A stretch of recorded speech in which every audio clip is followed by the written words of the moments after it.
Martha's Mesa High School in Tempe, and I'm here because I selected to be an Obama Scholar.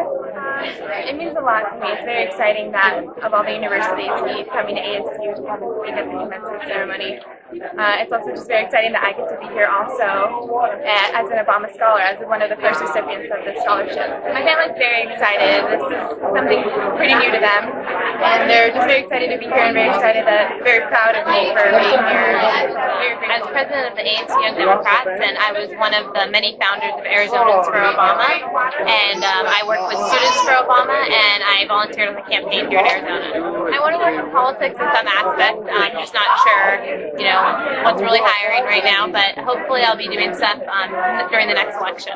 Well, I mean, I feel like we're very honored to have him here speaking at ASU's commencement, but I especially, I'm just really excited because we worked so hard for him, and we've been helping with the campaign for so long that he's actually president and he's actually going to be here speaking to us. It means a lot to me because now it means that I don't have to worry about paying tuition, I don't have to worry about getting loans now and being in debt later on. It means that I'm worry-free about paying for college. I have it all done. Now I have to focus on my education, keeping my grades up so I can keep the scholarship for next year.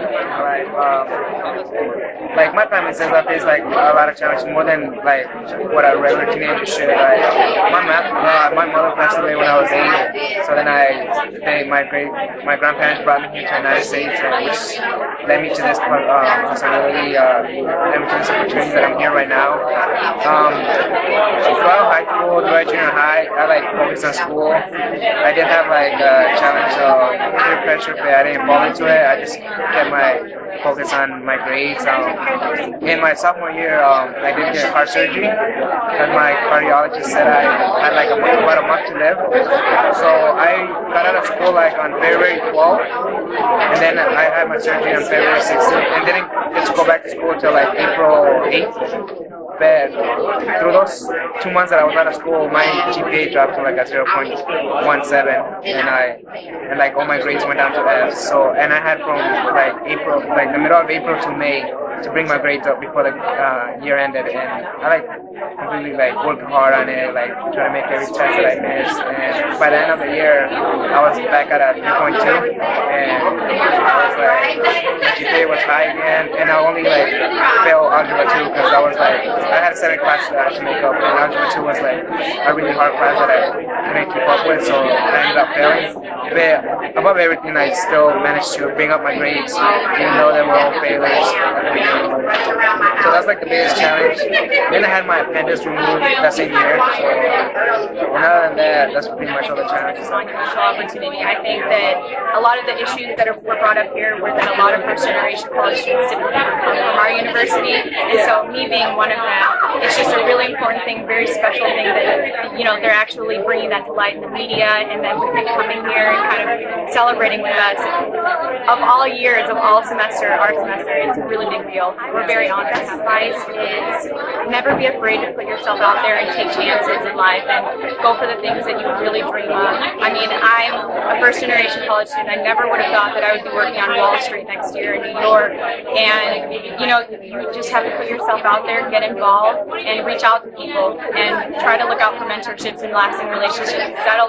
That's what really gets you through college. It gets you through the role. I mean, I would like to say that my family, I was away from them because I'm originally from Texas, but they were definitely my support network, my biggest family members. And unfortunately, sometimes some people don't have that. And that's why I'd encourage you to just reach out and make your own family here. That's what I had to do because I was away from my family. And so that's really what got me through my entire career. Well, after I graduate, I'm going to New York. I'm working in investment banking for Goldman Sachs. And so I'm really excited about it. This is kind of the ultimate thing that I could ask for. And especially with what's going on right now, the economy and the sector that I'm going into, finance, it was really, really hard to kind of achieve those goals. But in the end, it all worked out. And I definitely say that it had to do with the amazing program they have. I am a senior here at Arizona State University. I will be attending the University of Chicago School of Medicine in the fall. I decided to go into medicine because of of my background with my family. My grandfather was a physician in Guatemala for about 30 years, and the rest of my family is from Mexico City and Panama. They came here. I'm a first-generation American here, and my father was actually paralyzed from the waist down when I was 3 years old, and so his injury has inspired me to also go into medicine like my grandfather. I could not think of a better speaker, honestly. I've been supporting him since before his campaign. I feel like he's a celebrity to me because I have a poster of him on my wall even. So any president that would have come to my commencement to give a speech would have been great, but just that it's him in particular is probably the best speaker I could have had. He's becoming a physician after going to medical school in Chicago, and I plan on becoming an emergency medicine physician, just like the physicians who helped to save my dad. So. It means so much to my family.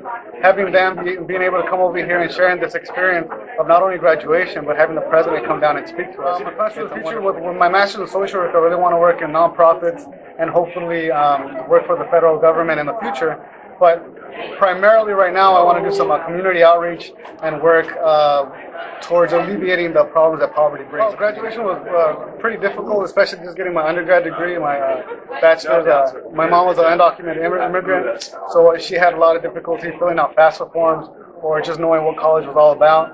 So she actually, we had a lot of help from our school and from the community to get me where I'm at. There's so many misconceptions out there. There's a lot of myths about the negative things that an immigrant community brings Arizona. I think people really got to realize the positive aspects of having immigrants come over here and enrich our culture as a whole. We bring a lot of labor, we bring a lot of cultural diversity, we bring a lot of opportunity, and people that really want to make a difference. Like, hey, thank you to my mom. Te amo, mi mamá y mi papá. Muchísimas gracias por todo el soporte y el apoyo que me han dado. Y a la comunidad hispana, estamos entrando a un tiempo que va a haber muchos cambios y tenemos que hacer esos cambios, hacer una realidad. So, sí se puede, y muchas gracias.